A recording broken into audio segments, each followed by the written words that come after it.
흰남노에 직격탄을 맞은 아파트 지하주차장에서 7명이 실종됐다는 신고가 접수됐습니다. 태풍 흰남노가 지하주차장에 물이 차면서 차를 이동 조치하라는 관리사무실 안내 방송 후 차량 이동을 위해 나갔다가 실종된 것으로 보고 있습니다. 계속된 수색 작업에서 나머지 실종자 7명은 심정지 상태로 발견됐습니다. 심정지 상태로 구조된 7명은 끝내 사망했습니다. 인천의 한 대단지 아파트 지하주차장에서 주차돼 있던 전기차에 불이 났습니다. 200명 넘는 주민들이 대피하고 차량 70여 대가 피해를 입었는데요. 화재 신호가 감지된 뒤 관리소 직원이 스프링클러 정지 버튼을 누른 것으로 드러났습니다. 전기차 한 대가 아파트를 완전 소리밖에 만들었어요.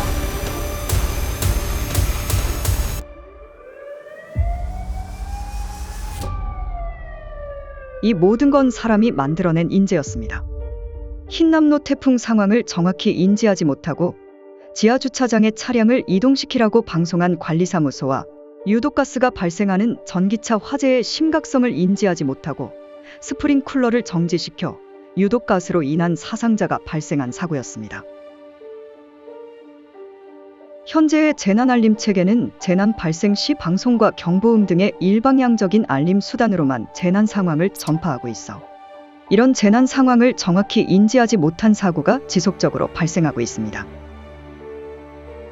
특히 전기차 화재는 유독가스인 불화수소 및 불산 방출로 인해 한 모금만 마셔도 사망에 이르는 유독가스를 배출하기 때문에 화재가 발생한 즉시 입주민 전체의 빠른 대피가 필요합니다.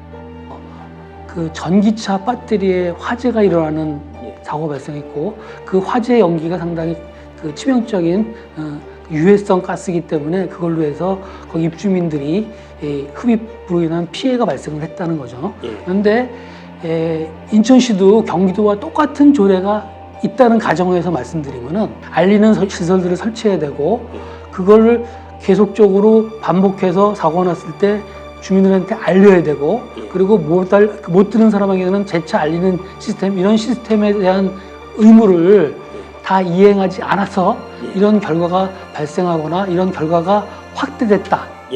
그럴 경우에는 관리주체는 업무상 관리치사상 그리고 관리주체 및 관리주체가 소속된 회사는 민사상 손해배상 책임까지 져야 되는 그런 결과가 당연히 예측되는 거죠.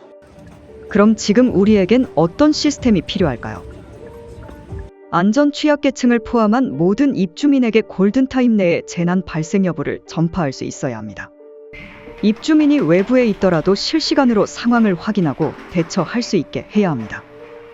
또 관리 주체가 시간과 장소에 구애받지 않고 지속적으로 재난 상황을 전파할 수 있어야 하고 입주민이 정확한 재난 정보를 인지했는지 여부를 실시간으로 파악하고 미인지한 입주민에게 바로 재알림을 할 수 있어야 합니다. 특히 전기차 화재 예방을 위해 실시간 감지 및 알림 수단을 마련해야 하며 이 정보 역시 입주민이 구제 가능한 시간 내에 전파되고 미인지자에게 재알림을 하는 것은 필수 요건이라 할 수 있습니다.